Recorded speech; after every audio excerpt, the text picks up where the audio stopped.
ha parlato? Sono io, la Digital Radio.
Buona Padania, buona Benacchi a tutti.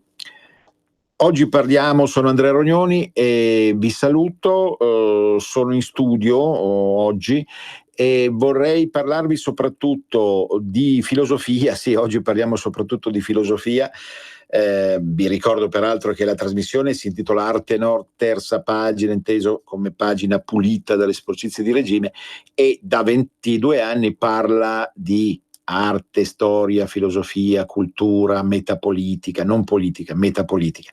Quindi l'idea è sempre quella di portare avanti una trasmissione di cultura che faccia il punto anche sulle ultime novità attraverso riflessioni di varia natura e di varia forma. Per quanto riguarda Obituario, la rubrica dedicata ai trappassi, Nanni Balestrini. Nanni Balestrini è un personaggio sicuramente molto noto, che ha costituito il meglio dal punto di vista dell'avanguardia di allora, per una serie di circostanze che adesso sarebbe troppo lungo perché non abbiamo tempo da dedicare completamente a lui la trasmissione, ma sicuramente è stato tra i fondatori dell'avanguardia del gruppo 63, assieme a Umberto Eco, assieme a Pagliarani, assieme a tanti altri che non sono riusciti come Eco a diventare così noti e famosi, soprattutto perché non hanno scritto dei romanzoni, perché oggi in Italia la regola è: se tu riesci ad attrarre in questo circo Barnum attraverso la fiction di carattere soprattutto letteraria o eventualmente televisiva e cinematografica, allora diventi qualcuno, se no insomma rimani uno dei tanti. Così è stato per Balestrini, però Balestrini nell'ambiente era molto noto, rivoluzionario di natura. Noi siamo qui a fare un necrologio a una persona distante anni luce dalla nostra mentalità, ma sicuramente interessante. Scrisse alcuni testi poetici, anzi divenne famoso per la poesia visiva. Poesia visiva è una strana soluzione letteraria che accosta l'arte alla scrittura, quindi in modo che la poesia possa diventare nella sua visibilità uno spettacolo, per esempio attraverso una costruzione diversa della pagina rispetto alla zona bianca, una novità che per la verità avevano introdotto i futuristi nel lontano 1916, ma poi le cose sono andate diversamente e si è appropriata di questo tipo di comunicazione la sinistra addirittura rivoluzionaria. Poi ha scritto dei testi che sono diventati famosi perché erano frementi in senso di contestazione. Nanni Balestrini alla fine degli anni 60, inizio anni 70, scrive l'emblematica opera Vogliamo tutto, vogliamo tutto. Ricorderete gli slogan del 68, erano appunto quelli della fantasia al potere, del vogliamo tutto e subito, e Balestrini si considerava ai tempi il conducatore di questa orda. Dico orda perché il secondo volume che ricordo di Balestrini è L'Orda d'Oro, che qualcuno soprannominò l'orgia d'oro per la nota predisposizione dei sessantottini alla mucchiata fisica, e poi arriverà la mucchiata di tipo politico, col compromesso storico. Però ecco, voglio dire, Balestrini allora dedicò questo saggio non più ai sessantottini, ma ai settantasettini. Scusate un appunto, scusa Roberto, non vedo però il mio video qua perché vedo ancora ecco, chiedo scusa, un po' di vanità, di narcisismo, di sano narcisismo, grazie, così quelli che eventualmente si collegano o sono già collegati possono ammirare uno sfascio vivente. No, scherzo, dai, a parte gli scherzi, cioè, non dovremmo parlare di noi stessi, noi conduttori parlano sempre della cultura che governa le cose del mondo. Balestrini con l'Orda d'Oro ha scritto un capolavoro nel suo genere, perché ha spiegato come i settantasettini, insomma quelli che usavano poi alla fine anche la P38, tanto per capirci, in via di Amicis eccetera, erano disposti a superare le stesse regole del 68, cioè naturalmente schiacciando l'acceleratore sulla violenza, sulla voglia di distruggere, sulla voglia anarchica oramai più che marxista di alterare le cose. Quindi è stato un testimone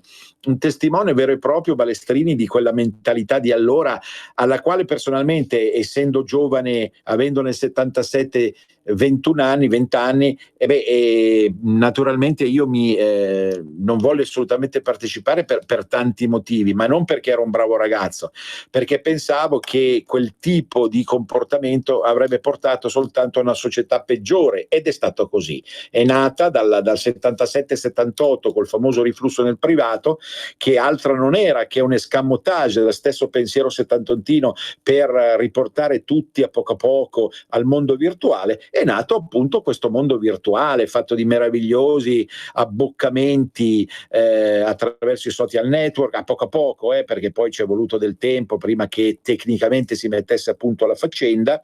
Insomma, in pratica l'individualismo più sfrenato si è impossessato anche di quegli argomenti, quelle argomentazioni che avanzava nei suoi libri, nelle sue poesie, lo stesso Nanni Balestrini, cioè un mondo dove non esistesse più il padre oppressore, dove il rapporto con la natura in chiave hippie diventasse la soluzione di tutti i problemi di varia natura e varia forma, e dove una impostazione di ispirazione cinese, Mao Zedong e dintorni, avrebbe finalmente portato la tanta agoniata felicità. La Cina sta diventando padrona del mondo, ma nella maniera completamente opposta a quella che aveva detto Mao, quindi qualcosa anche nei progetti di Balestrini non ha funzionato. Peraltro, vedete, questi personaggi, secondo me, che non hanno avuto la stessa fortuna di Gad Lerner, che pure ha fatto delle cosette poco ragguardevoli e insomma poco consone a uno spirito di rispetto del prossimo, è riuscito, ma potrei citare tantissimi, ad avere la gloria. Ecco, questi sono in un certo senso sono stati gli utili idioti, Nanni Balestrini, Pagliarani, tantissimi altri che hanno scritto e che poi hanno perso il contatto con la gente, perché la gente dopo gli anni '80 non li ha più seguiti, perché li ha considerati anche oramai superati, no? Questi sono stati gli utili idioti della sinistra per riuscire a conquistare il mondo attraverso il pensiero fondamentalmente radical chic. Quindi sono stati consegnati all'altare della patria rossa, che poi non è patria ma è antipatria ed è patriamondo, e quindi hanno poi alla fine fatto quella misera fine che non le colombe ma i falchi della sinistra volevano già fin dall'inizio preordinare. Questo con tutto il rispetto ovviamente di chi ha anche scritto anche a livello letterario, di esegesi, di critica letteraria, di critica d'arte su Nanni Balestrini, perché sicuramente abbiamo una letteratura consistente, però voi capite bene che il destino di Umberto Eco, morto 3 anni fa, è stato completamente diverso, perché Balestrini non ci risulta che sia molto conosciuto nel resto del mondo, al di fuori appunto del contesto padano e italiano. Peraltro visse prima a Milano e poi andò a Roma, tradendo anche le sue stesse origini. Ma ovviamente non si può che parlare bene di personaggi che dal loro punto di vista volevano davvero cambiare il mondo, a confronto di altri che ci hanno giocato sopra e sono riusciti a cambiarlo nella maniera opposta in cui i primi volevano farlo. Bene, quindi chiuso il discorso su Balestrini e consegnato anche agli archivi questa sua idea della poesia visiva, che rimane valida come interrelazione tra arte e letteratura, ma ovviamente opportunamente depurata da ogni istinto e da ogni diciamo finalità marxista. Ma io oggi volevo parlare appunto soprattutto di filosofia. Già l'ho fatto per Balestrini, perché lui era un ideologo più che uno scrittore ed era sicuramente un filosofo del marxismo maturo. Voi avrete sentito nel corso del tempo che si è rivalutato anche il Marx giovane. L'anno scorso erano 200 anni dalla nascita, noi ovviamente non abbiamo dedicato nessuna puntata ai 200 anni di Marx, però il marxismo è cambiato tantissimo e si è finito per rivalutare di Marx l'opera giovane, come aveva vaticinato addirittura Berlinguer in una famosa puntata degli anni 70 della TV di allora, che era molto diversa da quella di oggi. Ma la filosofia si sta riprendendo invece in senso buono la sua rivincita. Nascerà a Milano il primo museo dedicato alla filosofia. Ho l'impressione che qualcuno di voi farà un balzo sulla sedia o sulla poltrona, perché a prima acchito si tratta di un ossimoro. La filosofia è la materia più astratta che esista nell'universo, dove la specie umana si è affannata a tentare di risolvere i quesiti più arditi. Ma chi siamo? Da dove veniamo? Che senso ha la vita? Che senso dare alla società e all'operatività sociale? Quale missione spetta per ciascuno di noi nel riuscire, attraverso lo sforzo della mente, a migliorare il mondo? Ecco, domande astrattissime che poi hanno anche prodotto risultati relativi, se andiamo a vedere la mole di quanto è stato scritto e di come è stato utilizzato davvero dal consesso umano. Però, ecco, non è un ossimoro, perché tutto si sta musealizzando, e in un certo senso è vero che quando qualcosa diventa museo vuol dire che non ha più la stessa importanza di prima. Cioè, per esempio, per capirci, non si può ancora fare un museo della ragazza velina. Il museo della velina non c'è ancora, perché evidentemente non è ancora superata. Tutto quello che è superata diventa museo. Però è anche vero, e in questo mi sono battuto anch'io attraverso il mio centro di cultura lombarde, che si può musealizzare nella maniera giusta qualcosa che deve non rimanere morto, ma rimanere vivo. Cioè, in che maniera? Il museo nascerà a Milano grazie al Dipartimento dell'Università Statale, l'Università Statale, gloriosa statale, che ho fatto anch'io ai tempi, ma attraverso video, simulazioni, giochi di società, cioè rendendo finalmente la filosofia qualcosa di commestibile e non di esclusivamente cerebrale. Lo scopo del museo, come scrive ieri in cronaca Libero Milano Massimo De Angelis, lo scopo del museo risulterà quindi mostrare come il senso, il fascino e la rilevanza delle argomentazioni filosofiche possono essere accessibili non solo grazie a libri o a manuali, i classici manuali che noi abbiamo studiato al liceo, noi nei 3 anni terza, quarta e quinta liceo, bensì attraverso esperienze interattive, esperimenti mentali, formulazioni di paradossi, strategie argomentative alla portata di ogni persona.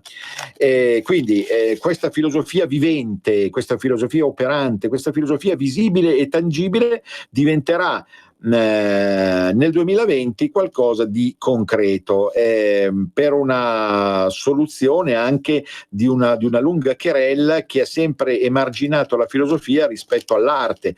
Allora, la domanda che sorge spontanea è: può essere la filosofia una forma d'arte? Sì, perché come sostiene Andrea Rognoni, ma in parte anche in maniera più creativa di me Leo Sighe, che tra un po' interverrà, l'arte è il motore del mondo, anche della politica. Se nella mente di Matteo Salvini non ci fosse stata della creatività di ispirazione artistica, ma ancora prima in quella di Umberto Bossi, perché la storia della Lega è fatta di arte, è fatta di creatività, il mondo non starebbe cambiando come sta cambiando, e domani lo vedremo e lo speriamo. Però io voglio dire, l'arte è tutto, non perché non sono il tipo, non siamo i tipi noi di conduttori di buttare dentro nel calderone tanto per fare un po' di pasticcio. Abbiamo e cerchiamo di seguire una pista logica, perché la creatività è l'unico serbatoio che è rimasto all'uomo per riuscire veramente a migliorare il mondo. E allora, se la filosofia è la palestra della logica, l'arte deve riuscire, l'ho già detto per Leonardo da Vinci 2 settimane fa, l'arte deve riuscire a far sua anche una dimensione più logica che finora forse non ha avuto in maniera completa. Quindi un museo della filosofia, o meglio dell'arte filosofica, con dei video, con delle manifestazioni che possono parlare per esempio dei filosofi e della dimensione artistica della loro vita. Tra un po' arriviamo a un libro anche che è uscito molto interessante su questo argomento. È forse una delle iniziative, delle idee più belle che Milano si merita di avere. Vedremo come peraltro nascerà sicuramente, ma se nascerà presto questo museo, il Museo della Filosofia, dove sarà collocato, lo potremo valutare meglio. Vedremo se poi nella realtà ci sarà in futuro una giunta in grado di valorizzarlo veramente, perché temiamo che la giunta di sinistra che c'è ora, ma anche quella che potrebbe esserci, facciamo le debite corna, anche se non è molto padano fare le corna, però cioè voglio dire, sicuramente se sarà ancora di sinistra forse non sarà valorizzata appieno questo Museo della Filosofia. Ci vuole un pensiero politico creativo che stia dietro a tutte le creazioni, no? E non è un gioco di parole. Vittorio Sgarbi ha fatto per qualche anno l'assessore.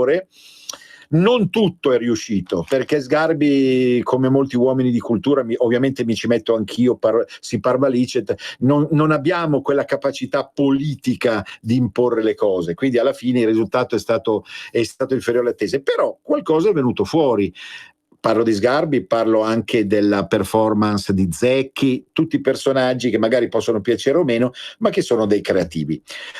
Quindi, Museo della Filosofia, chi vuole addirittura partecipare alla costruzione del museo deve inviare una sua proposta entro il 21 giugno di quest'anno alla seguente indirizzo: museodellafilosofia@gmail.com, indicando l'oggetto del programma o del progetto, come viene spiegato sull'apposita pagina Facebook della Biblioteca di Filosofia dell'Università. Quindi ragazzi giovani che state studiando filosofia, futuri filosofi, che il mondo canaglia vi vorrebbe al tavolino a masturbarvi con le idee, ecco, con la forza delle idee, cercate di scendere in campo, che è l'occasione giusta per riuscire a dimostrare che i cervelli giovani sono ancora più creativi di quelli anziani. Io ho l'impressione che ultimamente, non perché abbia davanti il mio ritratto nella diretta o quello meraviglioso di Leo Siegel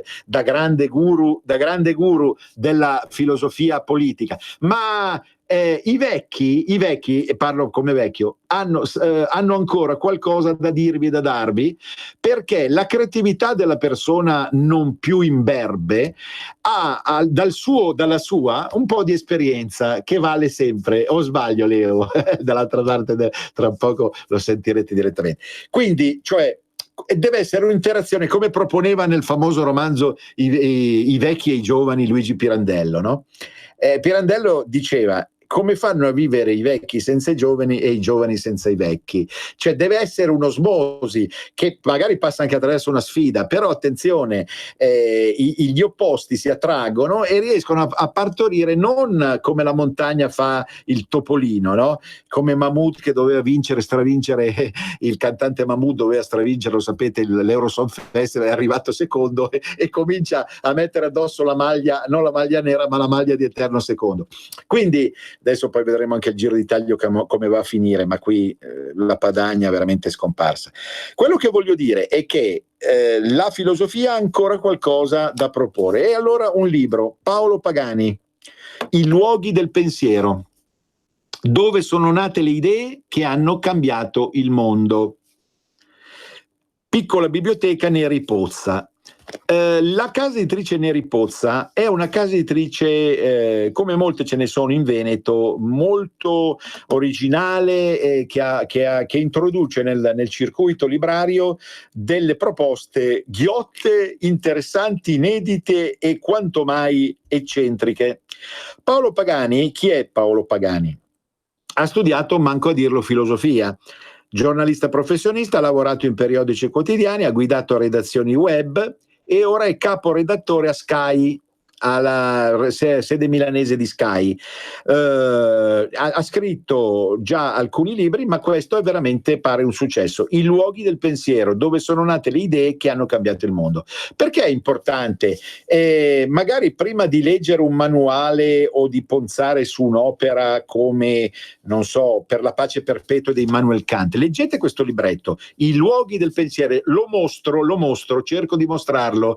I luoghi, lo vedete, è un libretto abbastanza di dimensioni ridotte, ma preziosissimo. I luoghi del pensiero, edizioni Neri Pozza, ci parla degli ambienti, delle città, dei paesi, dei laghi, dei fiumi, dei monti, delle baite, delle case dove sono nati i capolavori filosofici, e quindi ci illustra questi genius loci olandesi, inglesi, francesi, tedeschi, norvegesi e americani, di alcuni grandissimi filosofi, o anche letterati o letterati filosofi, ma prevale sicuramente la filosofia, e quindi lui cita sicuramente questi personaggi che vi dico: Cartesio, Heidegger, Baruch Spinoza, Leibniz, Newton, Wittgenstein, Thomas Mann, Karl Marx, Hannah Arendt e Charles Darwin.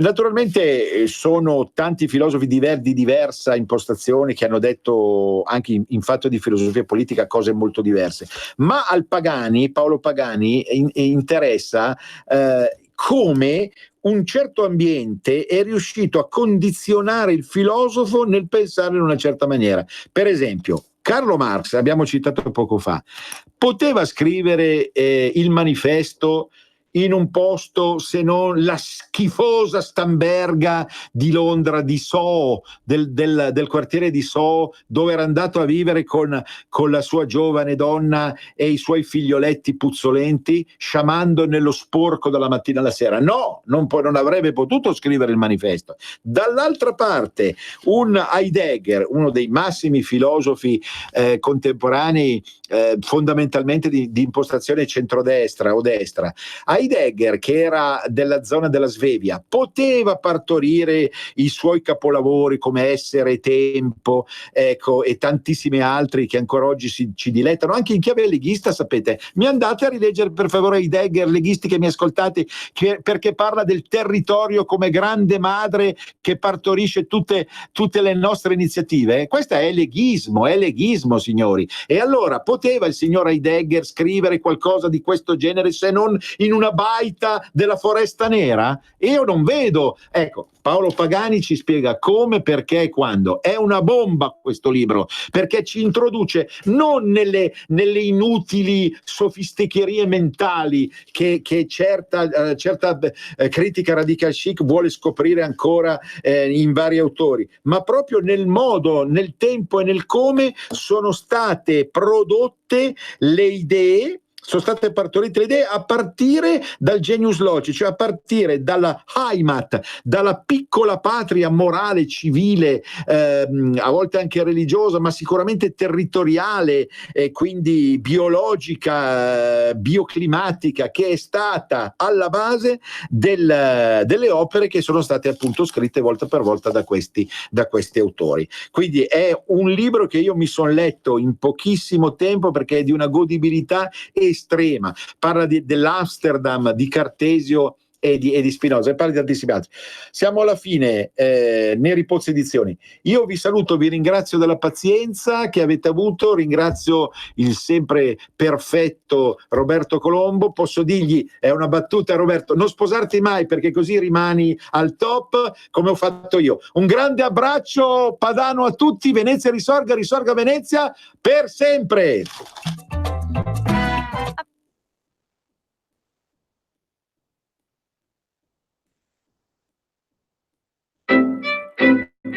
Avete ascoltato Arte Nord.